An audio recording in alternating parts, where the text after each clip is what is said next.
Welcome to the Power of Partnership podcast.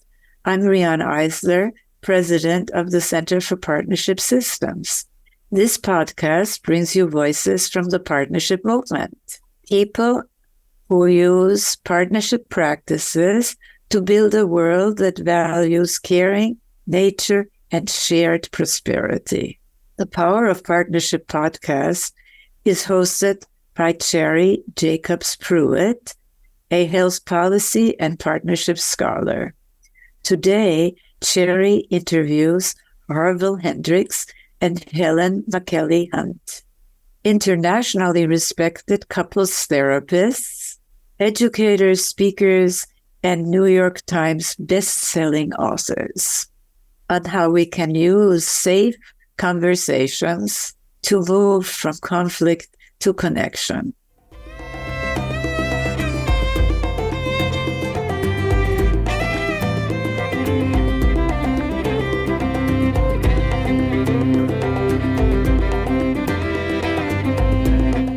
Helen and Harville, welcome, and thank you so much for being guests on the Power of Partnership podcast. It is truly an honor to be able to meet you and provide this opportunity for our listeners to learn more about you and how your work has been informed and enriched by Riane Eisler.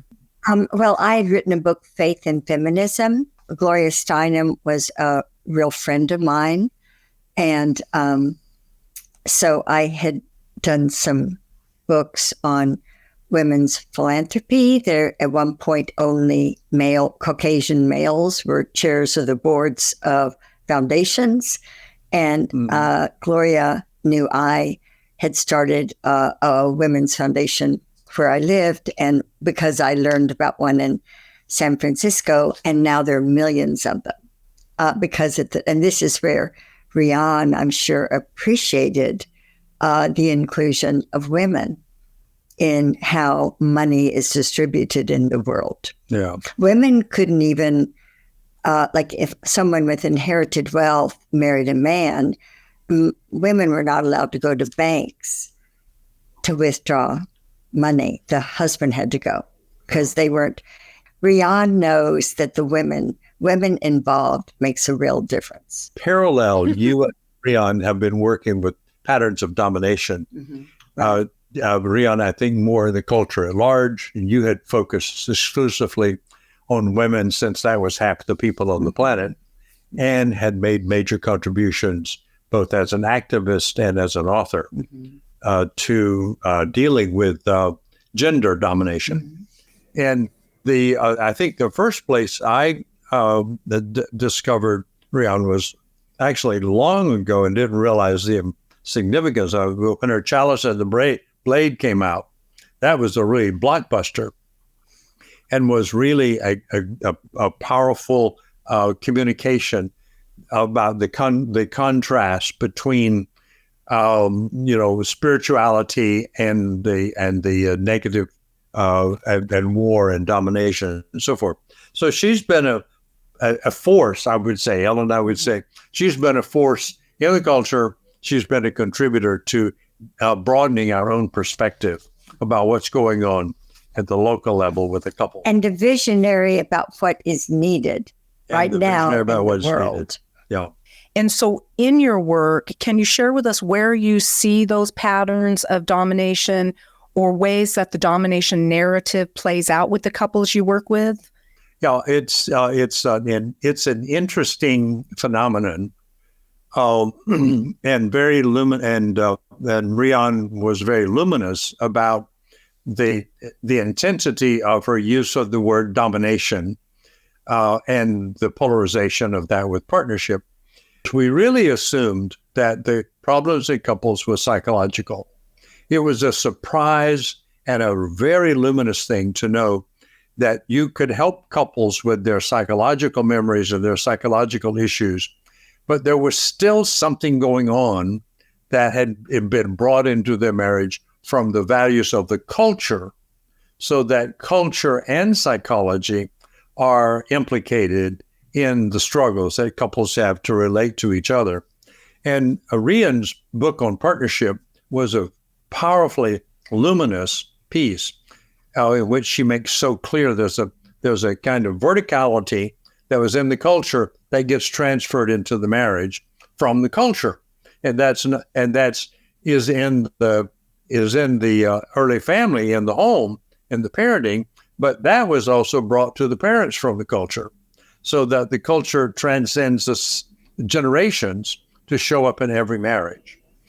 When you're seeing these challenges of the domination narrative and really that entrenched cultural indoctrination towards domination within the couples that you're working with, how do you manage that challenge? How do you help change the narrative, help them understand that there is an alternative way, which is really what we would like to help everyone understand at all levels, from our most intimate relationships all the way to our relationships across the globe and even with the entire planet? The short answer to what you ask is that we teach people to move from monologue, which is a vertical way of talking, I'm the one talking, to dialogue, which is we take turns talking.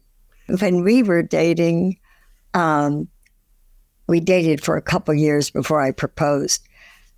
He 5 years before you proposed. She keeps diminishing us. 5 years. He came over one night, and we had what is called a hot relationship. Meaning we fought a lot. Yeah. That we had strong opinions, and we were fighting, and or having difference of opinion. And I was shocked at his, and he was shocked at mine. But then we kept expressing what we thought, and then we were talking at the same time.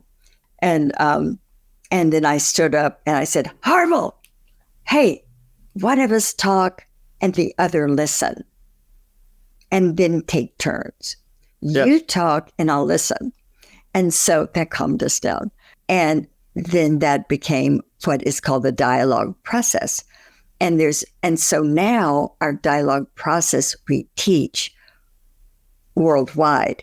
Now, someone told us that the only other person that has ever taught dialogue as well as we do lived in 330 BC, and his name was Socrates, and he created Socratic dialogue, and it disrupted the youth in Greece, and he was put to death.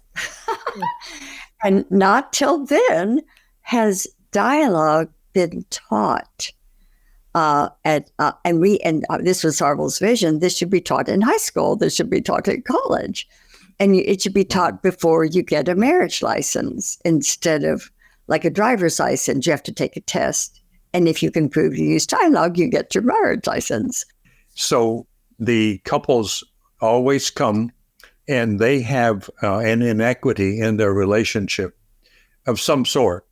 It's not always a male domination and female. It could be female domination with the male. It's not, but it is a dynamic that there is, and it focuses less around gender, surprisingly, in a marriage, as it does around who owns the truth. That is, who owns the power in the relationship. Who is going to make the decisions, and where are we going to live, and how are we going to live, and what are we going to do with our lives, or whatever, and how do we parent? Whose parenting styles do that? So there's that inequity. And usually, Helen, you came up with the words that it's called parallel monologue. Mm-hmm. Usually it's parallel monologue, which is what we were doing in your living room that night. One of us talking, the other one talking, while the other one was talking, while the other one was talking. And so what you have is what's considered chaos, and you don't even know what you're talking about anymore. You just know that you're yelling because you want your point of view out. And that this is common, this is ordinary, and that and that it is a verticality. It is a form of, I want to be in charge, which is a form of domination of your mind, domination of who's where we're going to eat dinner, and what time we're going to eat dinner, when are we going to make love, and all of that, that somebody wants to be in charge of that. And that moving them from parallel monologue to dialogue and holding them in that structure where they had to get it that your partner's mind is different from yours. Your partner's value system is different from yours. And it's okay. Both are okay. Both have their own value, which is equal. They're different, but equal. That couples then, using the way they talk, begin to integrate equity into the relationship at levels that are different from the cultural domination control value system, but becomes a partner. They then become partners in the marriage when they discover that I live with another person. And I do. But I thought unconsciously I've been behaving as if I live with a copy of myself. And then she keeps saying stuff that I don't think. Then it's like, what do we do with this? Well, we try to either extinguish it by criticizing it, putting it down, or you listen. And when you listen, you discover there's another world over here. And it's a world that is amazing and wonderful and full. And when you let it in, you grow. And something happens to the relationship, which is you experience this sense of partnership and safety and care for each other. And that's how we do that at the very practical level of changing the way couples talk from monologue to dialogue. You are listening to the Power of Partnership podcast. If you would like us to share your partnership story, or if you would like to become a proud sponsor of the POP podcast, please contact us at center@partnershipway.org. And now, back to today's episode. So you just said a word, and that's what I want to focus on, the mind. Change the mind. So we share with people a real brief conversation about the 2.8-pound organ that is in people's skull. That's the most, considered by brain scientists, the most complicated organ in the universe. Basically, while very complicated, the brain can be seen as having two parts, a lower brain, and we call it the crocodile brain, because its function is to keep you alive. And it's going to work no matter what. When you get up in the morning, you're hungry, and you don't choose to be hungry. You're hungry, and maybe you need coffee. That's not a choice. It's your body telling you, I need it. Thank God for the crocodile. It keeps you alive. It keeps you healthy.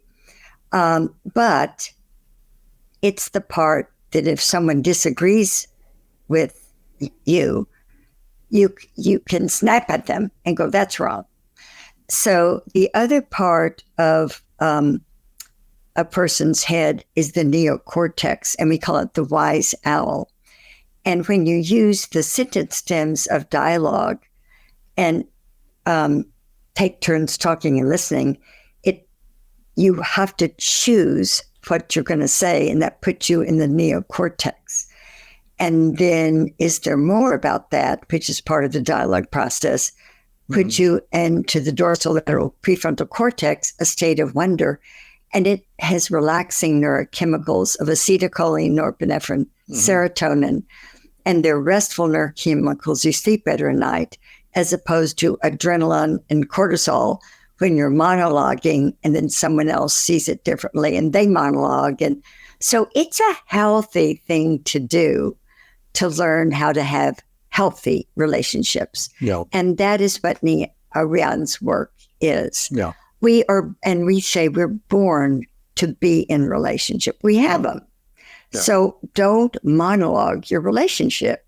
Use a part of your brain that's going to make you sleep well at night by learning to use dialogue. Yeah. And that's what we mean by healthy relationship, is how you talk to each other. The exchange is an embodiment of health or pathology. So if you want to change any difficulties, change the way you talk. And when you change the way you talk, you change memories, you change experiences. Now, ultimately, if you do it long enough, you'll change the neuronal patterns in your brain.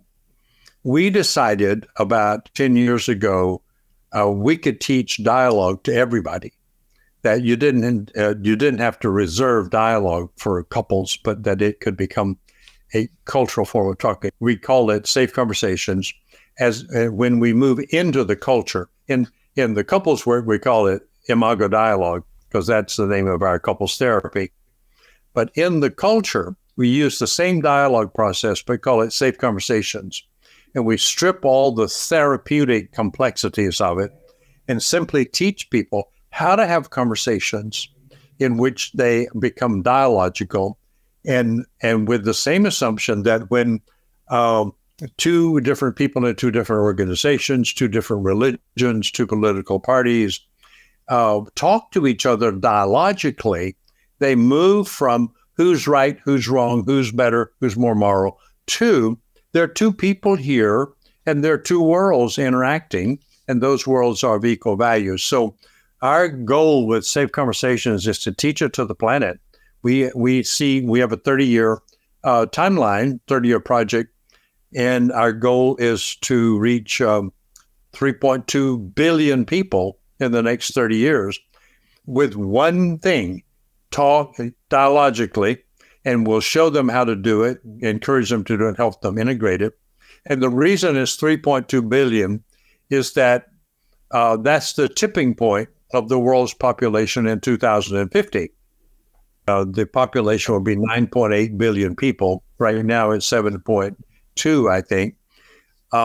It will move to, you don't have to change everybody, but you have to change enough people that the cultural value changes. And then when it shifts, we call it, there's a collapse of the preceding structure of the way people talk, the culture of domination. When that collapses, then a rising out of the ashes, like the phoenix, is a new civilization. And this civilization will be one of equality, one of freedom, one of diversity, and one of inclusion. And the mechanism of interaction will be dialogical. So that's what we are about, and what we see. Riane is also about the same thing, and we're on our paths to bring about not only some improvements in culture, but a transformation of culture itself from the values of domination and control to the values of equality, inclusion, freedom, and celebration of diversity. And we think that the dialogical process is the lever that can raise this world. Beautiful. Such admirable goals. We are so grateful for your presence on this world, and that you have been inspired by Riane and are continuing to move us towards a partnership-oriented world.